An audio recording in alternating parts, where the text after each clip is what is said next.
Olá, tudo bem? Estamos chegando aqui com informações do nosso canal A Notícia, para você ficar aí muito bem informado. Hoje, dia 25 de setembro de 2024, hoje é comemorado o Dia Nacional do Rádio. Então, a todos os nossos companheiros, colegas de profissão, vamos nos parabenizar no dia de hoje, né? Nós que fazemos rádio, levando alegria, entretenimento, também a melhor informação aos nossos ouvintes, né? No dia a dia. E a você também, ouvinte, amante do rádio, também sinta-se parabenizado, né? Nesse Dia Nacional do Rádio. E aí nós estamos vendo também agora imagens da cidade de Itajuípe, que acordou, estava aí acordando muito cedo, né, quando fizemos essas imagens ali na região dos lagos. Mas, meus amigos, estamos aí há 11 dias de uma eleição para prefeito e também vereadores em todas as cidades brasileiras. E claro que todos eles, né, tanto prefeitos, candidatos a prefeitos, também candidatos a vereadores, eles têm os seus projetos para as cidades das quais eles vão representar nos próximos 4 anos. São projetos assim que nos enchem os olhos, né, que a gente pensa que pelo menos se fizerem 50% do que prometem, realmente teremos aí um grande avanço em nosso país, porque o país começa pelos municípios, né? Não é o contrário, né? Não existe país se não tiver município. Então, se eles cumprirem 50%, já está de bom tamanho. Mas eu tenho uns números aqui, um levantamento que fizemos, né, procurando essas informações. Tem um levantamento feito com os prefeitos que foram eleitos em 2020, que eu vou trazer esses números aqui para vocês, que não são assim tão animadores não, viu? Olha só, no primeiro ano de governo, esse levantamento foi feito com prefeitos eleitos em 2020. No caso dos prefeitos, 15% cumpriram no primeiro ano de governo aquilo que prometeram. 18% cumpriram em parte. E 66% não cumpriram nada do que prometeram. Ou seja, meus amigos, os números não são tão animadores, mas vamos esperar, torcer, orar e muito para que os novos prefeitos consigam cumprir pelo menos 40% do que prometem, né? Realmente seria um grande avanço para todas as cidades e, evidentemente, para o morador delas, que é a ponta final de tudo isso. Pois é, meus amigos, então assim, nós procuramos essas informações, né? As cidades brasileiras requerem muita atenção, principalmente as cidades menores, né, que não têm muitos recursos, e cabe agora os prefeitos, né, trabalharem para cumprir aquilo que prometeram. Mas nós também fizemos ontem, dia 24, né, uma entrevista com o Rodrigo Santos, chefe do cartório eleitoral para as cidades de Itajuípe e também Barro Preto, já que as cidades estão dentro da mesma zona eleitoral. Ele trouxe aí novidades e também falar de como o eleitor deve se comportar nesta eleição e, claro, também tirando algumas dúvidas no processo eleitoral 2024 da eleição de prefeitos e também vereadores. Bom, então estamos no período eleitoral. Eu queria saber de você quais as mudanças, digamos, pelo menos significativas para o eleitor nessa eleição de 2024. Olha, mudança para nós significativas são as sessões eleitorais que foram transferidas aqui no município de Itajuípe, né?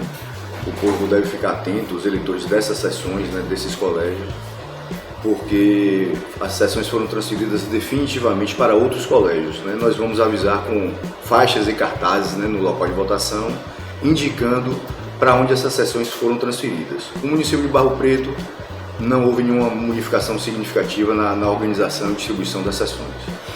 Bom, Itajuípe aumentou ou diminuiu o número de eleitores em relação à última eleição?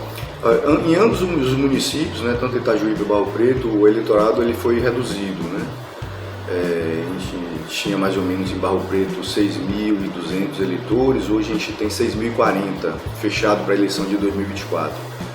Em Itajuípe a mesma coisa, houve uma redução, hoje a gente está com 16.206 eleitores aptos para a eleição de 2024 em Itajuípe. No caso das eleições, o cidadão esquece o título de eleitor, qual é a outra maneira de ele e votar no dia, caso ele esqueça algum documento? Olha, o título, ele não é tão fundamental. O importante é o eleitor saber onde vota, né? Ele, na verdade, ele tem que apresentar uma foto, um documento oficial com foto. Ele pode também levar, ao invés do documento impresso, o título impresso, ele pode levar o documento digital, no e-título, no celular, e se apresentar. Logicamente que ele não vai poder adentrar a sessão eleitoral com o celular, que é proibido por lei. Mas ele se identificar com o aparelho, o eleitor pode sim fazer. E além disso, ele sabendo o local de votação dele, ele comparece e se identifica com o RG. Se por acaso ele não souber onde é a sessão eleitoral dele, ele comparece rapidamente no cartão eleitoral, munido do documento oficial com foto, que a gente pesquisa aqui para ele, ele vai com um documento, né, com a certidão para votar. Bom, tem uma situação que acontece muito nas eleições. O idoso que às vezes não tem mais aquele tato, aquele jeito, né, de votar, mas quer votar, expressa a sua vontade em votar.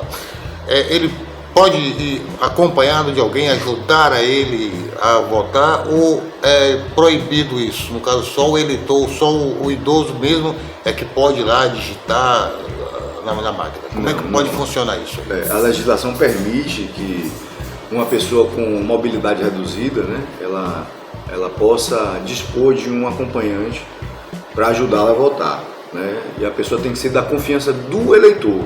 Mas um filho, por exemplo? Sim, não pode ser um servidor da Justiça Eleitoral, não pode ser um policial, não pode ser uma pessoa a serviço da Justiça Eleitoral, um mesário, um coordenador de local, não pode ser um candidato, né, um dirigente partidário, uma pessoa da confiança do eleitor, à exceção dessas outras todas, né, que eu citei. Bom, então as eleições em Itagipe já estão praticamente montadas, né, pela Justiça Eleitoral, cabendo agora só exatamente o grande dia, 6 de outubro. Sim, a gente já está para receber as urnas eletrônicas, a gente vai prepará-las, né, com os candidatos, tudo certinho, e aí virá o grande momento, que é o dia 6, né, o dia para o eleitor escolher seu prefeito, seu vereador.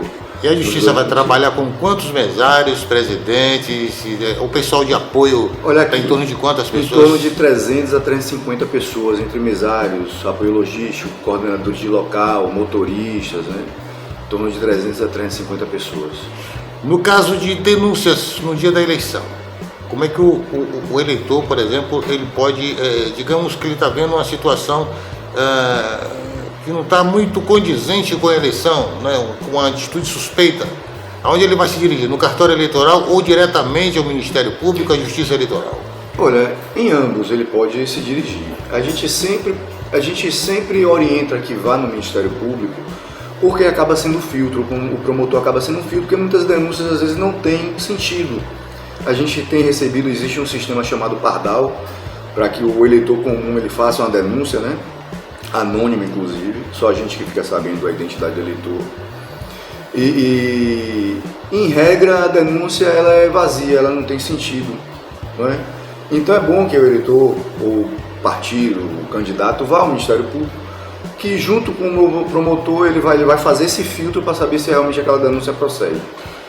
Bom, muito obrigado pela sua participação, tá? A gente agradece, e ao Rodrigo Santos, né, chefe do cartório eleitoral para as cidades de Itagipe e também Barro Preto. Muito obrigado pela participação e uma boa eleição para todo mundo. Obrigado também a todos. Gostou? Curta, compartilhe, se inscreva. Você está no canal A Notícia. Aqui tem a informação que você quer saber. Até a próxima.